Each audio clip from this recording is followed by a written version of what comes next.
Okay, and we are live. Hello, everybody. Hello, Internet. Hello, Codecademy users. We are back again live on YouTube to bring you more awesome content for our users. Live. Hello. We are here with Kyra and Christine from the curriculum team, and they're going to be using their awesome knowledge on Codecademy Docs and sprinkled that with a little bit of Hacktoberfest 2023 to bring you new cool ways to make contributions to open projects like Codecademy Docs. So hello, Kyra. Hi, how you doing today? All right, I'm doing great. What are you going to be covering today? So today we're going to be covering on how to contribute to Codecademy Docs as a contributor. And we're going to go into like a brief overview about what Codecademy Docs is, Hacktoberfest, and then we're going to continue to the workshop where Christine is going to share her screen and I'm going to navigate to what you're going to do when you try to contribute. Fantastic. Well, the floor is yours. So, hi everyone, how you doing? We're going to start off with talking about exactly what Codecademy Docs is. So, second. So Codecademy Docs is an online reference for coding concepts and terms. We rely heavily on the community to contribute to our documentation. So today we're going to show you exactly how you can do that yourself. So, but first we're going to talk about like what Hacktoberfest really is. So it's an annual month-long celebration hosted by DigitalOcean during the month of October, where contributors can get digital rewards from completing pull requests. So to participate in Hacktoberfest, individuals need to register on the official Hacktober website, and they can contribute to a public repository on GitHub once they're registered. So the first 50,000 to get their first pull request pulled or merged will get a tree planted in their name. And then there's other digital rewards available afterwards. So you can go on to hacktoberfest.com to learn more about it. So why is this a great time to contribute to Codecademy Docs in particular? Well, it's always a great time to contribute, but since it's October, you can get the benefits of Hacktoberfest all in one. So we have a bunch of good first issues, which is great for first-time contributors. The issues are typically meant to be relatively simple or more well-defined, which makes them a good entry point for individuals who are new to project or open source development in general. So we're gonna go through that process in a second. So we're gonna show you exactly everything from the contribution guide, which is on the Codecademy Docs website, and it's also linked in the description of the live stream. So once you go to the guide, you'll be able to see the contribution guide. And we always recommend you viewing the guide first before any work.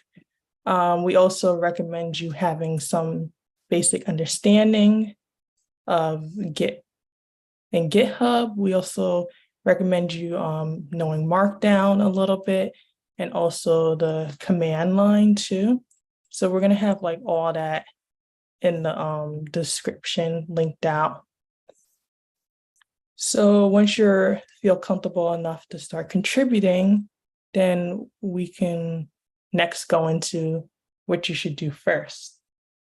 So I'm gonna give Christine a moment to bring up the GitHub repo so we can show you what it looks like. So this is the GitHub repo. So first, what you're going to do is you're going to try to look for an issue to work on. So we do that by going to the Issues tab. Within the Issues tab, we're going to get a list of issues, and we're going to specifically, if this is your first time contributing, look for a good first issue. It'll be labeled You can also filter by that label by pressing on the label at the top and then putting in good first issue. You can also filter by no assignee. You're going to make sure no one's assigned to it. So you'll go to assignee, press assign to nobody, and then scroll through which issues you like. So when you find one that you come upon that you really like, you can just press on the issue. In this case, we're going to use the Hacktoberfest one. We're going to read through the description, make sure everything looks okay. We understand what it's asking for. If there's something that seems amiss or we just don't understand too well, then you can comment within asking a maintainer, say, hey, I don't understand this. Can you please explain? And then we'll get back to you once we see your message. If not, if everything seems okay and you want to continue on, just ask to be assigned. This is like a crucial step. We ask everyone to be asked to be assigned because just to ensure no one else is working on an issue too. So then once you send that comment, then please wait for a maintainer to assign you. They'll assign you and we'll send you a message saying that you're assigned. And then once you're assigned, you can move on to creating your entry. So the first thing we recommend when going to create your entry is just to have your computer set up already. So we're going to go through that process a little bit now. So first, you're going to fork the Codecademy Docs repo. You do this by going to the main repo page. You will see a fork in the corner. You're going to press on that fork. And then once you're forked, you're going to get a message saying that the repository is forked. Then you can go to your profile page and then go to your list of repos. And you're going to find that the Codecademy Docs repo is forked. You press on that. Then within there, you're going to get the URL to your freshly forked repo. You go to code, you copy that URL. And then once you have that copy, you're going to move on to your terminal or command line, depending on your operating system. You're going to change directories into where you want your local repo to live. Once you change directories, then you can clone the repo using git clone, followed by the URL. Once that's completed, then you're going to see that the repo lives on your desktop. So now that it is, you can change directories into the repository. And then you successfully have a clone now. So once you change directories, we always say to change your branch. Never work on your main branch, especially like when you're collaborating with others. So we want you to change branches. In this case, we're just going to create a branch called Hacktoberfest. So do that. And once we create it, then we can check out into the Hacktoberfest branch.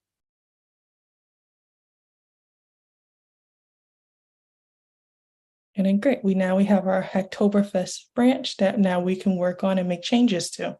So the first thing we're going to have to do is now we can create our markdown file with the entry in it. So in our case, we've made our markdown file just for sake of time.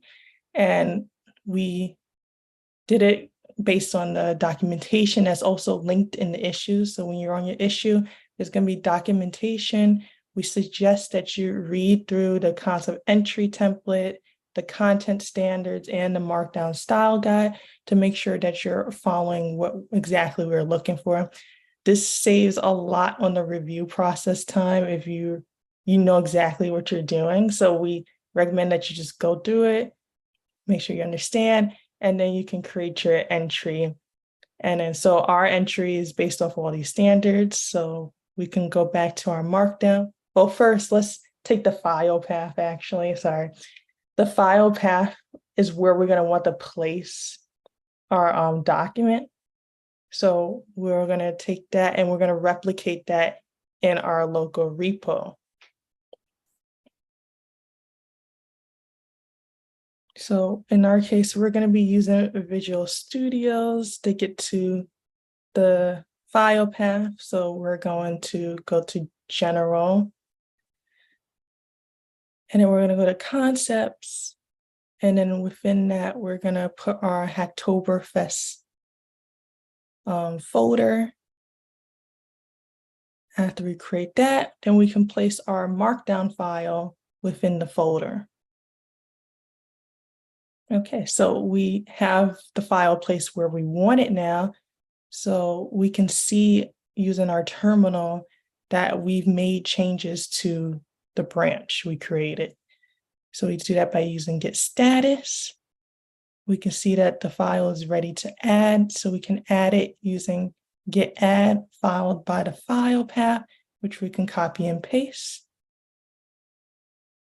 And then we use git status to see that it's ready for commit. So then we can commit using git commit followed by our message, which we can call Hacktoberfest entry. Great. And then we can do git status again to see that it's committed. And then afterwards, we can just push up our changes now. So we're going to git push. We're going to set our upstream to our local repo because that's where we want it to go. And then we're going to put our branch name. And then we're going to push. So once we push, we see that our pull request was created. There's a message. And then so we can go back to our forked repo, see that there's a compare and pull request at the top for Hacktoberfest. We're going to click on compare and pull requests.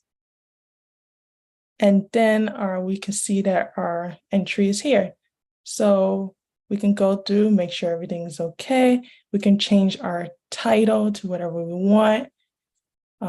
In this case, we can just leave it because that seems fine. We can look at our description, see if everything's okay. Put in a description saying that this is the entry for Hacktoberfest. Then scroll. Then we can delete what's not relevant. So in this case, we're just gonna delete everything that's not relevant. And then we're gonna go down and check off all boxes that pertain to us. In this case, we can check off all these boxes. And then after we check, we can scroll through and then go to the bottom where we can see our file. Everything looks okay. So then we can go ahead and create our pull request. So once we create it, we get to this screen where our pull requests are here. Everything looks good. So right now, if you're a new contributor, just so you know, there's going to be a message asking you to sign the CLA agreement. So please make sure you sign that. We ask that you sign that first before we start making the review process. So you will just click it and then you will go through the steps that are mentioned there. And it's pretty easy. So it'll only take you about like less than 2 minutes. So make sure you do that. And then when you go back, there's nothing else for you to do at that point. So you can just wait for a maintainer to review your entry. After they make a review, then you can add changes. We can show you real quick right now an example of this from an already merged entry. But exactly what we're just gonna have you wait, and then once you make your changes, then there's going to be a second review typically. After that, if everything's approved and it looks good, then we can go ahead and merge an entry. We also ask that you please be patient with us with reviews, just because, especially Hacktoberfest coming up now, it's going to be a large volume of pull requests we're expecting. So just be patient. We'll get to you as soon as possible, and we appreciate when you're patient. So and also when you're on here, you can so that you can see your file at all times by going to the files change section at the top. So you're just press on that, and then you can view your file, and then you can also make changes to that. In this case, that there was a change by a maintainer, as you can see, and yeah, so you will see all your changes there, and you will also see comments from maintainers there. So yeah, that's pretty much everything for going through pull requests. So now we can open the floor to any questions that anyone might have. Let's see.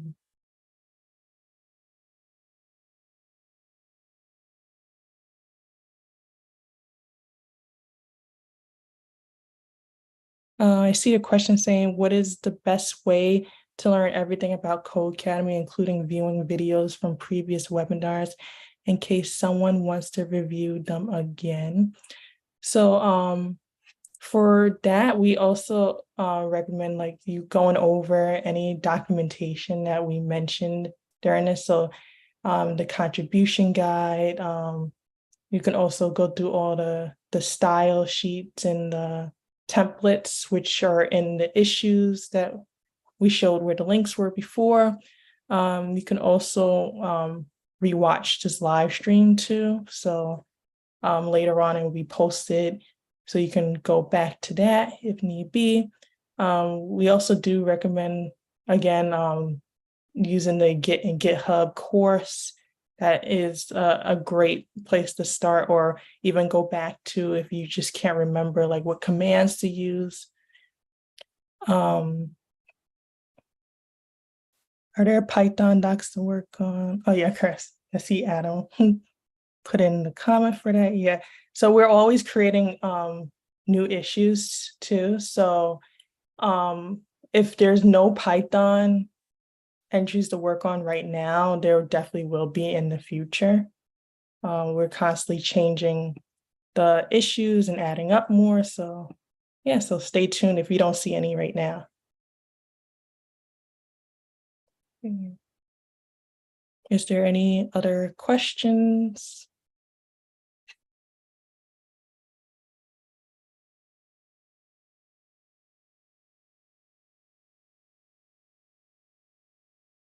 Give it a second to see if anyone else has any questions or.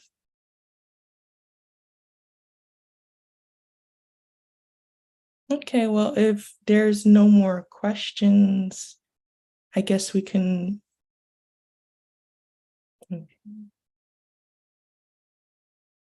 Yeah, I guess we can end the live stream here.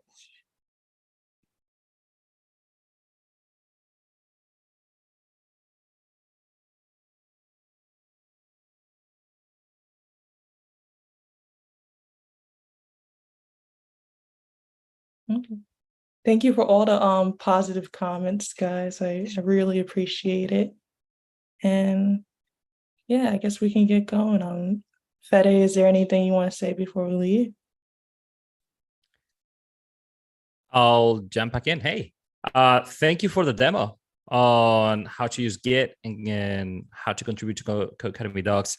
Maybe we can go to, since we have a few extra minutes, do you have any FAQs that come into mind, people that might be asking questions that people might ask all the time about docs or contributing, or I don't know, some helpful tips you might have for people? Yeah, so helpful tips would be like especially like if you run into an issue that's specific, like if you can't figure it out, do Git in the GitHub course, or you can't figure it out, do our documentation. Just always feel free to reach out to us asking for help, because we'll be willing to help you. There have been times where pull requests have gone stale just because the author ran into an issue and they couldn't figure it out, and it just sat there. And instead of reaching out to us, they just let it sit. So we ask that if there's something like pertaining like personal issue or anything of that sort that you just can't figure out, just send us a message in your pull request, asking for help, and we're sure we'll get back to you as soon as we can. And most times, like if it's a problem that you're facing, like other people faced it before, so we definitely know how to deal with it. So it might seem really difficult, but we can definitely help you out. So like, don't be afraid. Nice. When you ask, I know that repos have like a discussion board or something. Is that where people usually ask questions, or what's kind of like the way that people, or do you like submit a ticket? Yeah, so typically, like if it's specific to your pull request or issue, then just put a comment in that. Or if there's a general question you want to just ask everyone, then there is a discussions tab in the GitHub repo. It's at the top. It'll say discussions, and you can put in a general discussion comment, and it's open for anyone in the repo to look at and respond to, if we don't respond to it first. Nice. And when it comes to, I know I see some comments here asking about Hacktoberfest in the chat and what it is. So I don't know if people know, but Hacktoberfest, I think it started in 2013. This is the 10th year that it's running. And I think somebody already mentioning that, I think it might have been you, that Hacktoberfest is just this sort of call to action for everybody online to say, hey, let's pick 1 month a year where we all take extra care or like focus our energy more on contributing to open projects on GitHub. So if anybody in the chat right now is wondering, what is a Hacktoberfest? Why should I care? It's just something that we're tagging along in this big global movement of coders and developers online that just take more time this month to contribute to open projects. So things like Codecademy Docs, it's pretty cool. When it comes to, I know that some of the viewers that we have today might be beginners, or people that maybe don't feel as if they know enough to contribute. But I know that Codecademy Docs is sort of like Wikipedia, where you always know something that somebody else doesn't. And I know that we have a lot of open issues and stuff. So what are some of the tips that you have for when people feel like maybe they just, I just don't know enough? Like, I guess, how do you overcome that sort of fear that maybe you don't know enough about something to make a meaningful contribution to Docs? Yeah, also for something like that, I also really recommend like looking through like the free courses that we have, because if there's a language to say you don't feel like you know enough about it, I feel like our free courses does a great job with explaining everything that you need to know. So in that case, if you don't feel like you know enough, you can do that, but you can also like look around, look for other resources that you feel comfortable with or that you like learning from too. And then you can use that in your process of writing an entry.